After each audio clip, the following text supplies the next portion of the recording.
Okay, welcome back to Hebrew Story Hour. Today, our story is Genesis 32. Now, it's actually two stories, and in some way, one bigger story that we're picking up from. We'll read the very first verse of Laban leaving, and now he's returning to encounter Esau. And I really would love to read all of this with chapter 33. Because it's like you have one story of Genesis 32 and 33, and the end of 32 is kind of sandwiched in between, but certainly relates. So anyway, but I think we're just going to read the whole chapter, and then we'll have time to discuss kind of both stories. So the first part of Jacob preparing to meet Esau. We're going to start in 32, verse 1.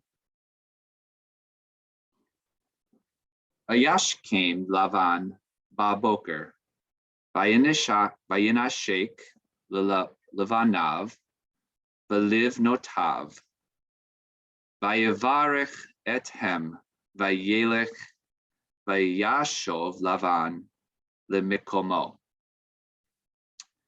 Vayaakov Halach Ledarko, Vayifka Uvo, Malachi Elohim. Vayomer Yaakov Kaasher Ra'am. Machane Elohim Zeh. Vayikra Shem Hamakom Hahu Machanayim. That's a short section, but we're just going to translate that. So, verse 1. And Laban got up early in the morning, and he kissed his sons and his daughters, and he blessed them. And he went away, and Laban returned to his place. But Jacob went on his way, and the angels of God met him. And Jacob said, just as he had seen them, "This is the camp of God." And he called the name of that place Machanayim, two camps. Verse 4. Vayishlach Yaakov malachim lefanav el Esav achiv, Artza Seir, Sedei Edom. Verse 5. Vayitzav otam lemor, ko tomarun ladoni leEsav, ko amar avdecha Yaakov. Im Lavan Garti, Ba'echar Ad Ata. Verse 6. Vayihi li shor v'chamor son v'eved v'shifcha v'eshlecha lahagid ladoni limtsochen be'enecha.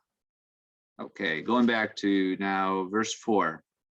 And Jacob sent messengers before him to Esau his brother, to the land of Seir, the fields of Edom. And he commanded them, saying, "Thus you should say to my lord Esau." And thus he said, thus he has said, Jacob your servant, with Laban, I have sojourned and I have tarried until now. And I have ox and donkey and sheep and male servants and female servants. And I have sent to tell my Lord, that I might find favor in your eyes. Okay, verse 7. Vayashuvu hamalachim el Yaakov lemor, Banu el achicha el Esav, v'gam holech likratcha ba'arba meot ish imo. Vayir'a Yaakov ma'od, vayetzer lo, vayachatz or et ha'am, asher ito, ve'et chatzon, ve'et habakar, v'hagamalim, lishne machanot. Verse 9, vayomer, im yavo Esav el hamachaneh ha'achat, v'hikahu, v'haya hamachaneh ha'nishar lifleta. Okay, translating in verse 7. And the messengers returned to Jacob, saying, we went to your brother, to Esau, and he also is coming to meet you, and 400 men are with him. 400 men are with him. And Jacob was greatly afraid, and he was alarmed, or it alarmed him. And he divided the people who were with him, and the sheep and the cattle and the camels, into 2 camps. And he said, if Esau comes to one camp and he strikes it, then the other camp, another camp will be left, or the camp that remains to survive. Okay, then verse 10. Vayomer Yaakov Elohei Avi Abraham, Ve'Elohei Avi Yitzchak, Adonai HaOmer, Elai Shuv la'artzecha u'lemoladcha va'etiva imach. Verse 11. Katonti mekol ha'chasadim u'mekol ha'emet asher asita et avdecha, or avdecha. Ki b'makli avarti et hayarden hazeh, va'ata hayiti lishne machanot. Verse 12. Hatzileni na miyad achi miyad Esav, ki yarei anochi oto, hen yavo, v'hikani aim al banim. Verse 13. Va'ata amarta, hetev etiv imach, v'samti et zarecha k'chol hayam asher lo yisafer merov. Okay, translating in verse 10. And Jacob said, God of my father Abraham, and the God of my father Isaac, Yahweh, the Lord, who has said to me, or is saying to me, return to your land, to your kindred, so that I may make it good for you, or may do well with you. I am small, I am too small for all your acts of kindness and for all your faithful acts, which you have done with your servant. For with my staff I crossed over this Jordan, and now I have become 2 camps. Save me from the hand of my brother, from the hand of Esau, for I am afraid of him, lest he come and he strike me, and mother and sons. And you yourself said, I will certainly do well with you, and I will I will set your seed, I will make your seed like the sand of the seas, which are too many to be numbered. Verse 14. Vayalin sham balayla hahu. Vayikach min haba. V'yado mincha ve'esav achiv. Verse 15. Izim matayim. Utiyashim esrim. Rechelim matayim ve'elim esrim. Gemalim menikot uvenehem shaloshim. Harot arba'im ufarim asara. Atonot esrim vayarim asara. Verse 17. Vayetain vayad avadav eder levano or levado.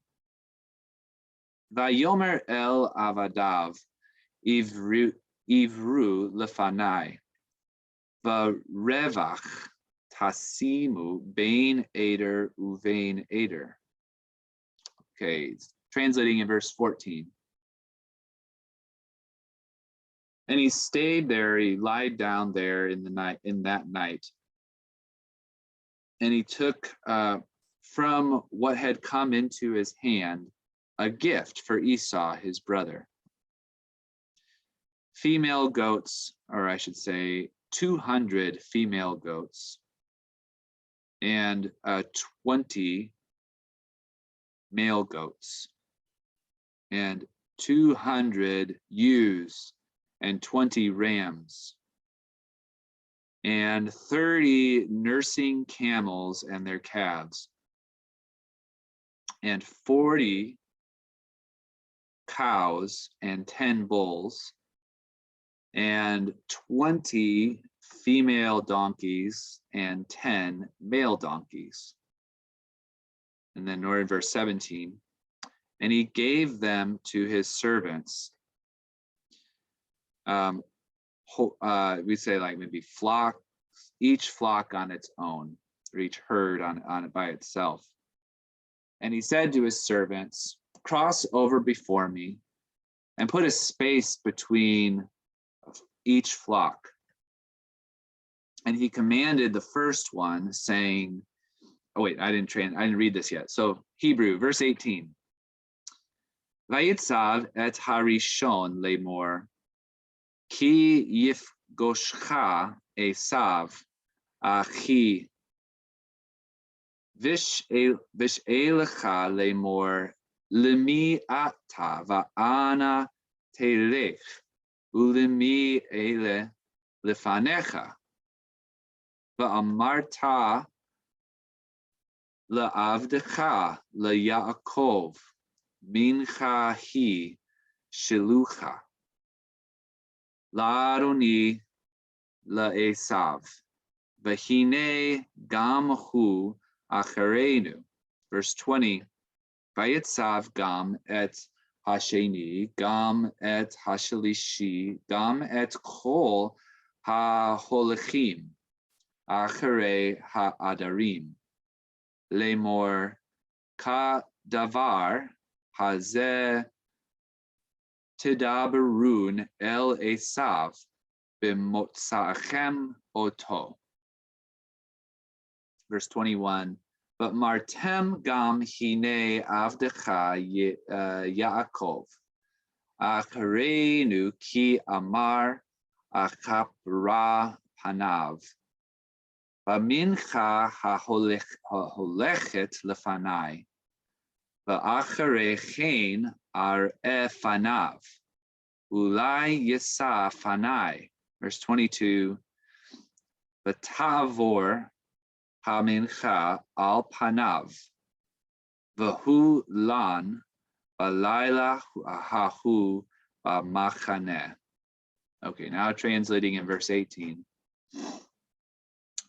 And he commanded the first, saying, when he encounters you, when Esau, my brother, encounters you, and he asks you, saying, to whom are you, or who do you belong to, and where are you going, and to whom are all of these things before you?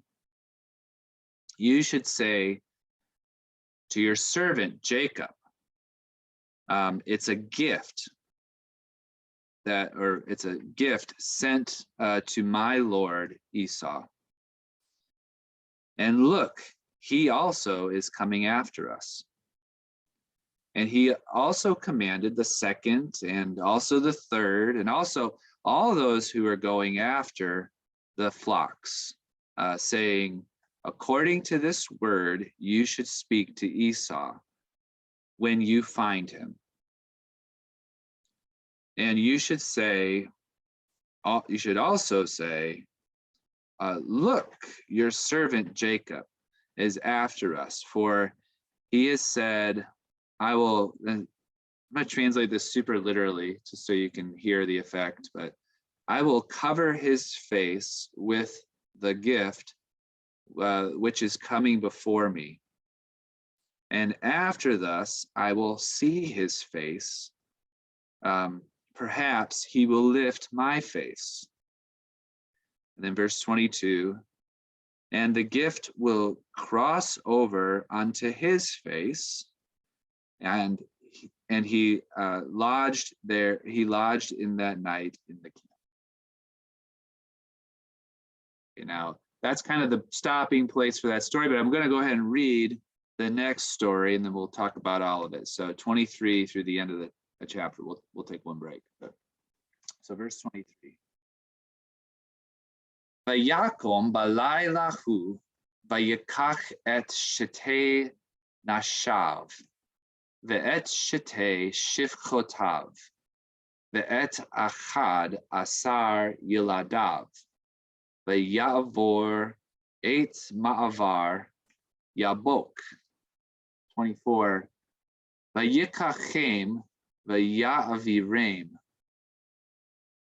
et hanachal v'ya'aver et asher lo v'yevater Yaakov levado v'yeyavek ish imo ad alot hashachar. Verse 26. Vayar ki lo yachol lo vayiga b'chaf yerecho v'teka kaf yerech Yaakov v'hei of ko imo. 27. Vayomer shalecheni ki Allah hashachar vayomer lo ashalecha ki im beraktani. 28.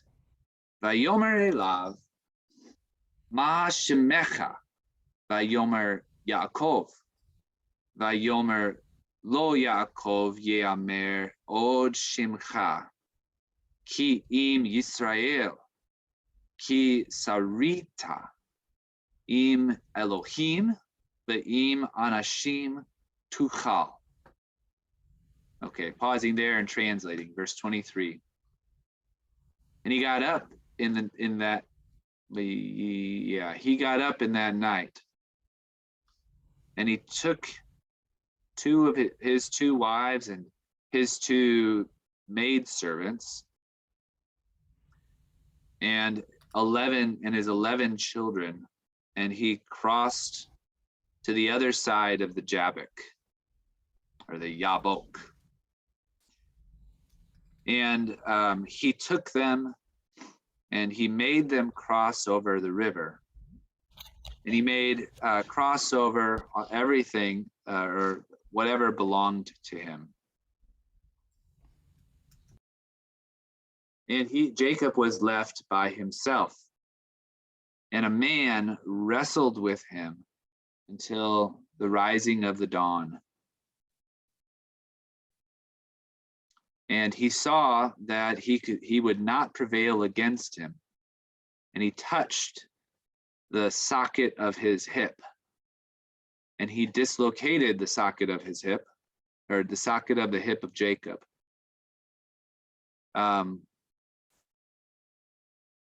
When he was wrestling with him. And he said,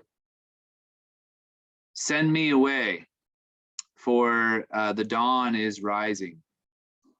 And he said to him, I will not send you. Right? He said, I will not send you for unless you bless me, or maybe until you bless me.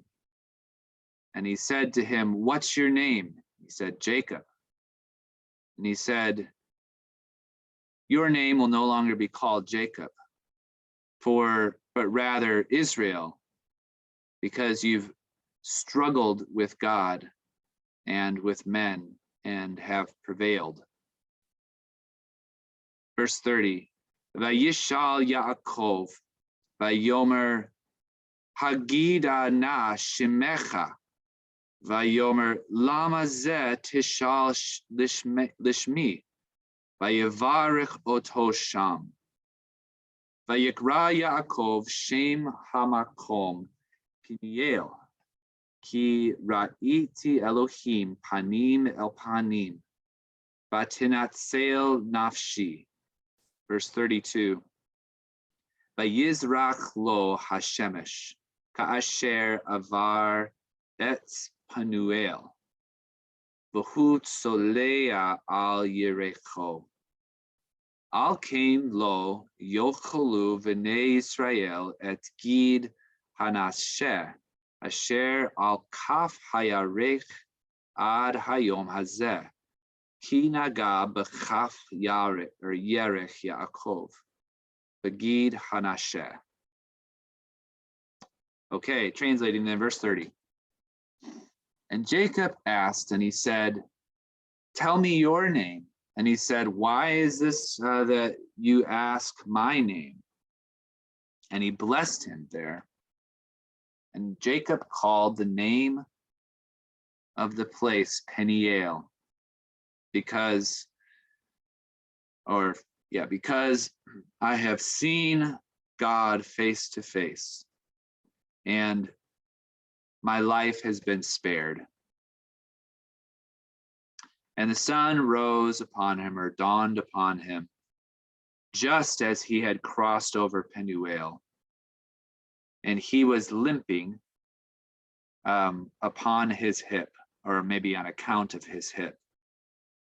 Therefore, the sons of Israel do not eat the sinew of the sciatic nerve, something along those lines, which is beside or upon the socket of the hip, until to this very day.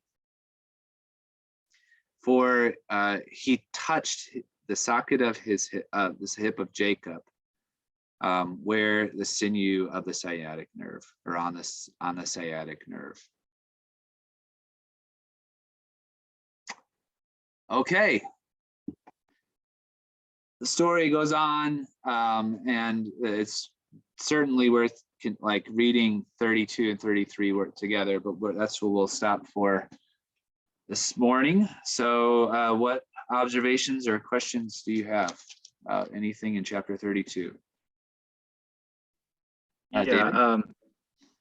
So I guess in 32 as well as 25, the verb that's used for touch is nagah. Is that the best way to render it there? I noticed the NAT put struck. I didn't know if that was kind of a violent action or more just he just touches it and it supernaturally kind of goes out of socket. I didn't know how to picture that. It's a good question. Naga certainly can mean just to touch, but it can also mean to strike. So there's there's multiple possibilities with naga. I mean, there are other words. Hebrew has lots of words for striking. In fact, in nakah, we saw earlier, like Esau would potentially strike against Jacob's family, nakah.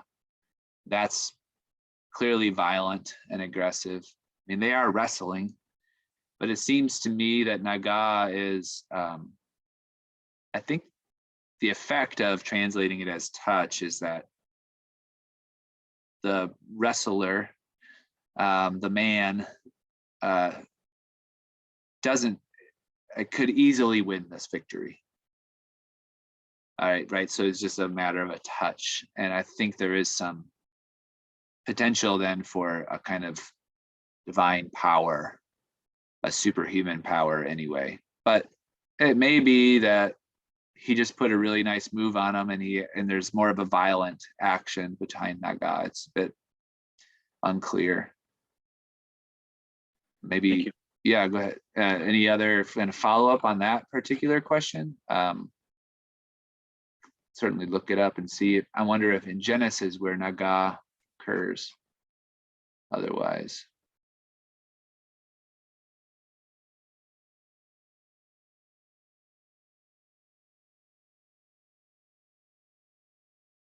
They are wrestling, so it makes sense that it would be some sort of, it was no like just magic touch, like Yeah, Kung Fu Panda. I did get the impression in the past, and again, it's just kind of my, I guess, instinct on it is that he can end it anytime he wants to, and he finally just decides to end it there at the end with the touch of the hip.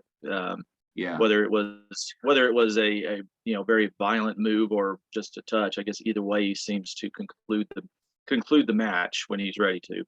Right. Yeah, I agree. Yeah, kind of the other counter side of that is this: Jacob is said to have prevailed.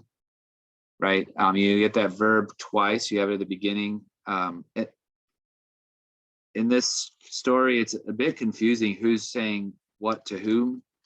In the Hebrew anyway, lots of translations usually clarify it, but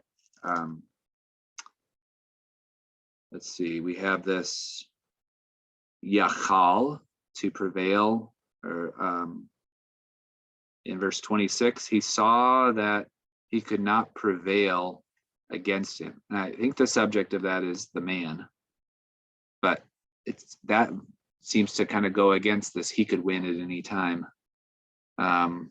And then he's wrestled in verse 29, wrestled against Elohim and with Anashim men, and prevailed. Yuchal, same verb. So it's a little uncertain whether Jacob, or this mystery man, we should talk about the identity of, could win at any time. And Naga doesn't really help us one way or the other. But the way that we translate that certainly affects the way that we imagine what's happening. In my interlinear here, at the start of verse 26, the individual saw that he had not prevailed. Past tense rather than he could not prevail. Yeah, it is it's a perfect verb. And yeah, so I think that's right. Still would have the sense of that Jacob's winning this fight. I mean, both verses are saying that, even from beginning and even to the end when he's renamed. So yeah, maybe it's better to say he had not rather than what was in his power. In English, what could not. It's like it couldn't have happened a different way.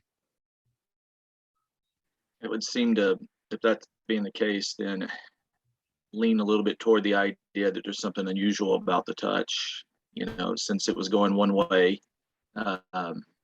Yeah. Jacob might have felt like he cheated. I mean, I'm not really suggesting that that's what was in his mind, but I'm just saying it's kind of like there's some advantage that comes into play there at the end that was not present in the match earlier, perhaps. Yeah. So if we look, I mean, there's so many details that are missing from this story. Is super sparse with details, and it's like suddenly this is happening and then suddenly that's happening, and the touch is part of that. They have this conversation in the middle of struggling with each other about names, and then there's a blessing. The sun's rising. That seems to have something to do with, hey, we need to end this thing before the sun comes up. And he seems to end it with the nagaing of the hip. So I think it leads to this sort of like, yeah, he does end it. I mean, Jacob walks away with a limp, right? So there's some lasting effect of all this, but there's a lot of mystery in this story. Maybe one other curiosity back in verse 25. I'm trying to look as to how we got the idea that this individual was God Uh-huh. or an angel. 28. But verse 25, Jacob is alone and he Uh-huh. wrestled with the man. Are Right. we supposed to understand that he's alone and there's a man there? And the fact that this man is just there, he hasn't come from anywhere, he's just there. Is that what conveys to the reader that this is God? Yeah. Okay. So that's a really good question. I think that it begs other questions as well. How does the reader know the identity of this Ish? How does Jacob know? Because Jacob will make this conclusion, right? He's wrestled with God. It's a different verb. Actually, he'll be told this. Your name is changing because you've wrestled with man or God and man and have prevailed. But then he names the place face of God, and because he's seen God, panim el panim, face to face. So Jacob comes to the conclusion, like what leads Jacob to that conclusion exactly in the reader? Let's just talk about the identity of this figure, because if you read scholarly work on this, you'll see different views of who the Ish is. I think most readers, contemporary, like most of us probably would assume that this is God, and Jacob only slowly reads or recognizes that over time. Some might sort of psychologize this and say, like, this is Jacob's by himself, and so but he's wrestling all of a sudden with an Ish. Is this like Jacob wrestling with himself? You know, the dark night of the soul sort of scene where he's wrestling all night with himself and the sun rises, but there does seem to be another person there in the story. Westermann, I was reading his commentary before this, and he's not alone in this view. Klaus Westermann's commentary, he thinks it's a river demon, and this view that, you know, Jacob's about to cross the river, and he's kind of the ancient Near Eastern motif of the dangers and the transitions of crossing a river. I do think that's there and important in this story. Whenever anybody's crossing the Jordan in the Bible, it's usually some sort of significant transition and even an identity transition. We certainly have that here. But he would say, well, let me read. He concludes, here Jacob encounters a lethal danger in the attack of a river demon. Jacob survives, even though limping, and carries on from it a power. In other words, the blessing is some sort of superhuman thing that the demon gives to Jacob. The sun rose on him, and when he continued, he has experienced that God was with him. So seeing God face to face in Westermann's view is not the person or the man, but God rescuing him from the demon. What do you think about that? Wow. I don't buy Wow. it. When we go on to the Shema, it's Hear, O Israel, the Lord your God is one. Yeah. You shall love the Lord your God with all your heart, your soul, your mind, your strength. Hear, O Israel, which means struggling with God. Yeah. I think All that's of us one. struggle with God. I Yeah. think it's symbolic in a lot of ways that he has to figure out who he's going to worship. I have a question about this thing, the name. It in the ESV, it's spelled two different ways. P-E-N-I-E-L, which means I've seen God face to face. And Right. I have 31. For some reason, the numbers are different here. Yeah, they are. As he passed P-U-E-L, and he was limping because of his hip. And of course, I mentioned this earlier, some weeks ago, that because he is limping, his brother has mercy on him, because there's no honor in attacking a disabled man. And the point of the angel was to basically hamstring him, if you will, so that in his brother's eyes, he does not look like the monster the brother remembered him as being and showed mercy to him. Yeah. Of course, that we'll have to watch for that next week, because when they actually encounter one another. But yeah, I mean, Jacob is certainly weakened in this scene. The question about Peniel and Penuel, it's spelled two different ways in Hebrew. And Penuel is probably the name, the place name. And you have two place names in this story. You have Machanaim, which comes up the two camps name, and Penuel, which is a place. But Peniel would be the sort of the way that we might express face of God. So it's really trying to bring out that etymology of the name by saying Peniel. But I'm clearly the same place. There's some text critical evidence that the first one, and you're right, the verse numbers are different, but in the Hebrew, verse 31, the Vulgate, for example, or the Syriac, and even the Samaritan Pentateuch have Penuel there. So there are some other versions that have Penuel in both cases, probably just trying to even it out though.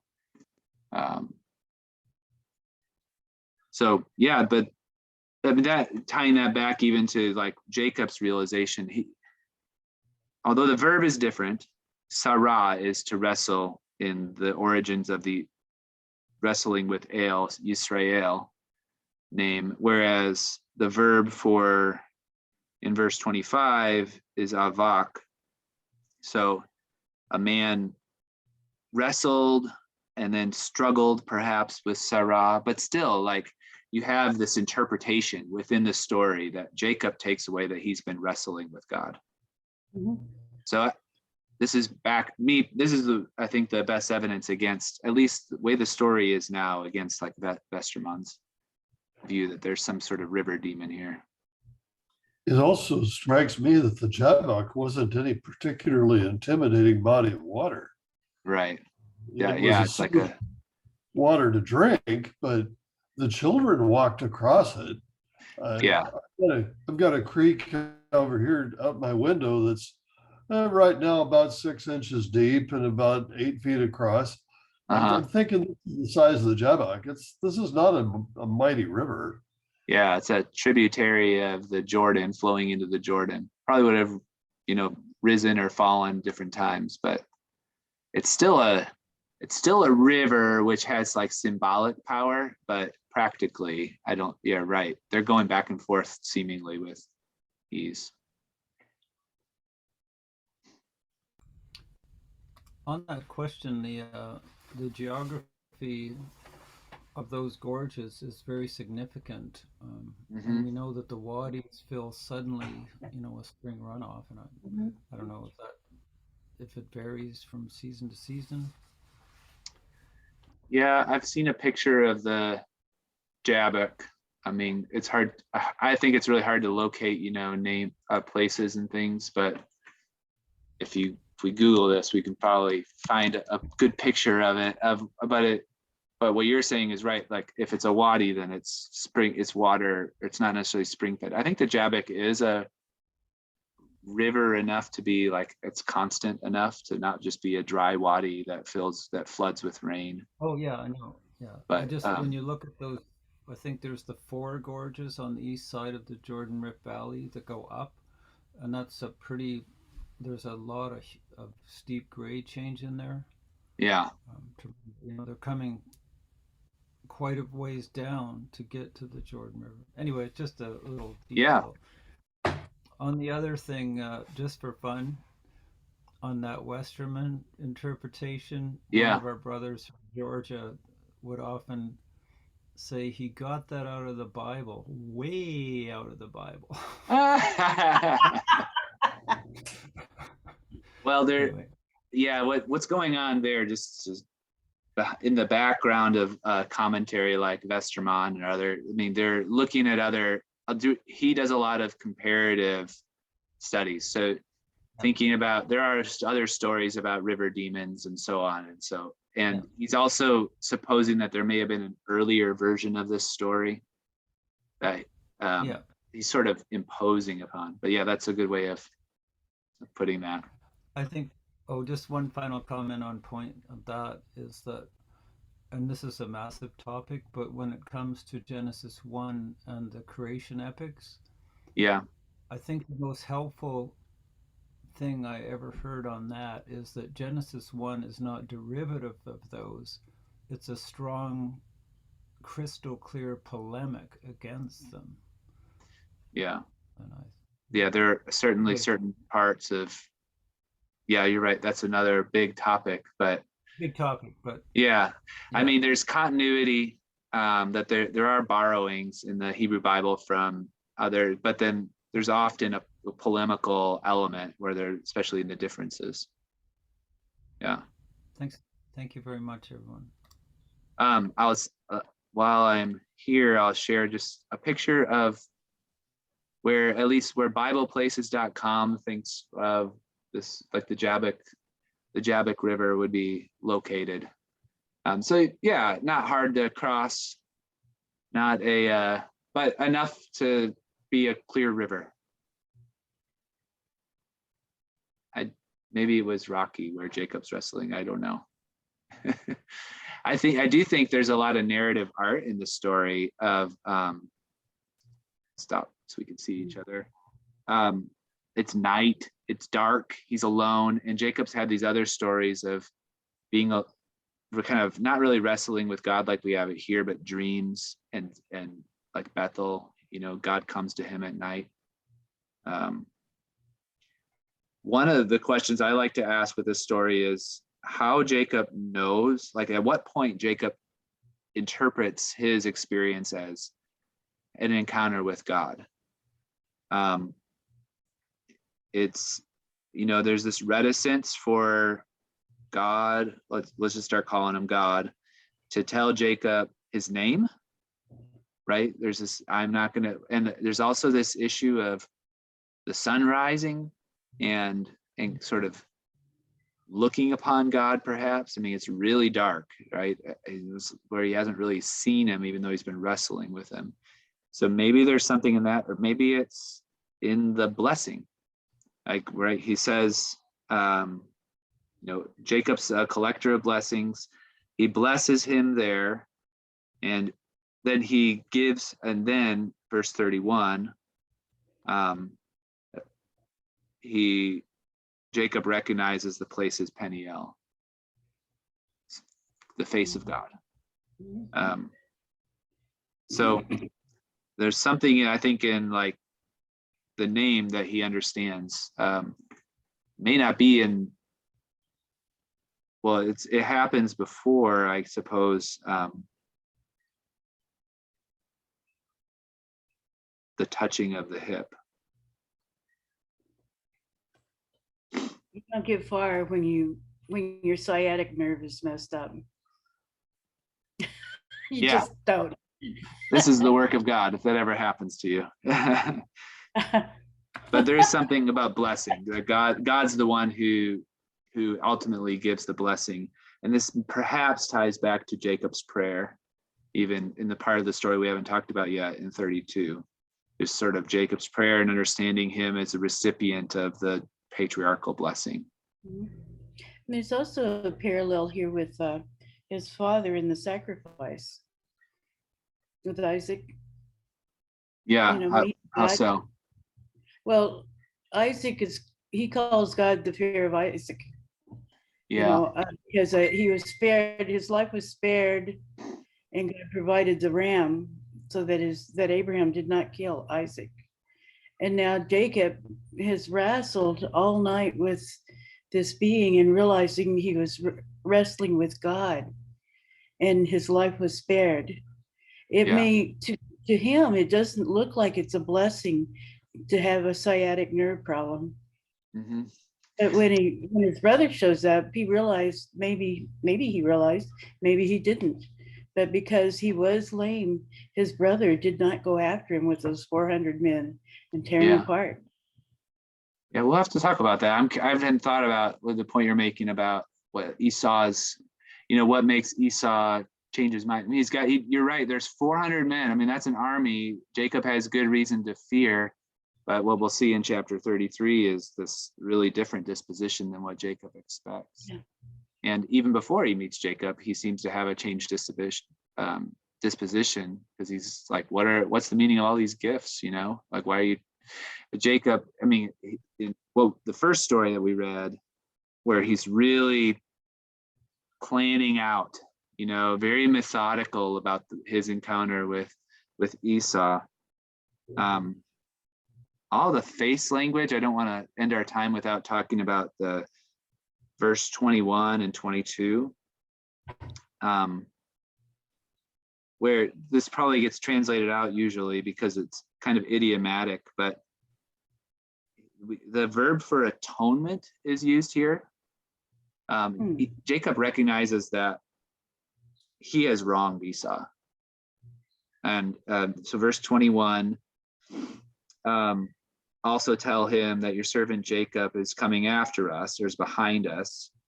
For he said, I will kafar. It just means to cover up, but cover his face. I will atone his face. Yeah, that's very Levitical language. Every time they go to make atonement for, like Yom Kippur, right? Kafar is where that verb comes from, right? It's the day of atonement, covering over what you've done. It's used in a really technical sense in a book like Leviticus, yes, to atone for sin in particular. And I don't think there is I think a kind of, I'm making up for what I've done in this scene that gets to the extent of, I don't think in Leviticus you have panav after it, but here we have so I translated it as, let me cover up his face. In other words, sort of, but as a means of removing the wrong from his face, and he sees the gift that he's giving as his means of atonement, a gift before his face, so that he might lift my face, verse 21, which is an idiom for show me favor, to lift somebody's face. But here it's so clear that he made his gift cross it before his face. Just and then the next story we have seeing God face to face. And then the face is going to show up again in chapter 33 when he encounters Esau. So there's this kind of, it's all about this meeting that's going to happen face to face, but it's Jacob's anticipation of that and kind of taking all of these really methodical steps to making the relationship right. We're going to see basically that that's seemingly unnecessary for him. And perhaps there's this kind of, right in the middle of this, you have this story about seeing God face to face. So anyway, there's a lot of literary ties between them.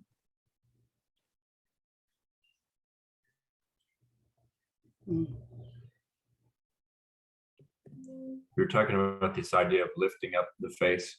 Mm-hmm. Is there any relationship to that language with Joseph in prison with the cupbearer and baker, where I remember he specifically says in 3 days to the baker, he will lift up your head from you. In other words, you'll be beheaded, right? Is that related at all? Because I think he says, and I would have to go back and look, it's in 40-41. But he'll lift up your head and return you back to your place, and then he'll lift up your head from you, and you'll be hung, and the birds will eat your flesh. Yeah, I'd want to look at that, but if that's right, then I would say that's probably a play on the idiom. We have these idioms and then that story would be sort of punning on the normal use of it by beheading. Because I think about Psalm 3, you're my glory, the lifter of my head. Mm-hmm. Of course, that is, you show me favor. So lifting up face, lifting up head is positive. It's also for forgiveness often in this, and it is here too. So atonement, ideas of doing away with the sin, perhaps he will forgive me. is, I think, what's going on in 21, but or show me favor.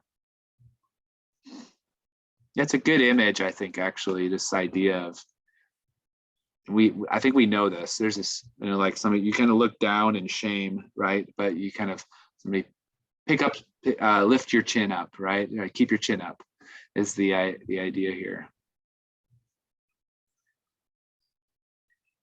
Good. Oh, we have like another minute here. Any further comment or questions?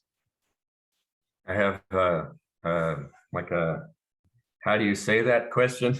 Yeah, please ask. This is right before verse 11. It's a very long word, but in English, you can't really say a D and a T right after one another, but there's the dalet and tav. Yeah. And it has it's begad kefat, right? It has the right. dagesh. In the tav. Is it dagesh lene or dagesh forte? Dagesh lene. Lene. Anyway, I was looking at it going, how would you say that? Because it's like just the last few letters, ladha. Yeah. Because we don't do it in English. Is there like a shadow vowel in there? The second shava under the tav is vocal, so it's ula moladtecha. So t, ladtecha. So after the tav, not the dalet. Yes, the first shava under the dalet is silent, lad. Yeah. And then the second one, anytime you have two shavas in a row, the first one's silent, the second one's vocal. The lad techa. Okay. Yeah, good question. From like a pronunciation and like a tongue placement, just to be able to pronounce the word. Right. The D and T are so close together. But yeah, and Hebrew doesn't like those consonants together either. That's why they do the second vocal shava, lad te. Yeah. Okay. Yeah. When we came across it, I was going, what? Yeah. Well, I love those kinds of questions too. So yeah, that's good. Well, okay. Well, we leave the story here. Oh, go ahead, Dan. What was that rule again? If you have two consonants together, what was the rule again? Well, two shavas. If you ever see two shavas, the first one will be silent. The second one is vocal. Okay. And then there's a syllable break right in between them. So the t is its syllable on its own. Yeah, but Hebrew generally, I could give you a couple of exceptions, but generally is not going to put two vowels together. But they will put two consonants together, but never three. Which if you play Wordle and you might get tricked by words that have three consonants together in English. It happens a lot in English. But in Hebrew, you won't have three consonants together and you don't have two vowels back to back. So I have a question. Wasn't it the Masoretes that put in the vowels from the original? Right. So how do you know? Well, okay, so I could talk a long time about this kind of thing, but you're in Hebrew Story Hour, so I'll answer it.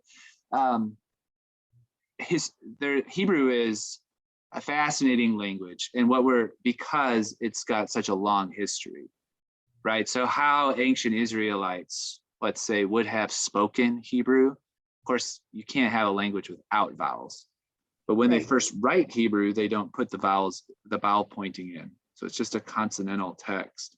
And they know, and you can do this pretty well with English too. If you just read a text if you take all the vowels out, you can pretty much read it. Surprise yourself and try it sometime. But there are variations. So what the Masoretes are doing is they know how to read it, and they want to make sure that everybody else knows how to read it. So they put the vowels in as a way of preserving a reading tradition. And they do it according to the way that they know how to read it, but languages had also changed quite a bit from the time of these texts were first written down. Like Hebrew had adapted and changed, but the Masoretes are really careful not to add or take away consonants. But so when they add the vowels there, it's kind of an interpretation of the text, but it's mostly a way of preserving. That's their impulse, is preservation. Okay, thank you. Yeah, for sure. Okay, well, we leave this story then with the sun rising upon Jacob, upon Israel as he's limping back over the other side of the river. A very picturesque, I think, image of a man who is perhaps changed. We'll have to read and see how much Israel has changed, or Jacob has changed with his new name. But I do love the image of wrestling for the blessing. I think that's a really wonderful way of even understanding aspects of our faith. And in times of uncertainty, in the dark night of the soul, keep wrestling. This story certainly gives us, I think, that lesson. And Jacob's a good demonstration of somebody who pursues God, never stops in spite of difficulties and perhaps inner struggles as well. All right, so that's the sermon at the end of Hebrew Story Hour for today. So next week we pick up again with chapter 33. Thank you all for your good dialogue. We'll see you next week.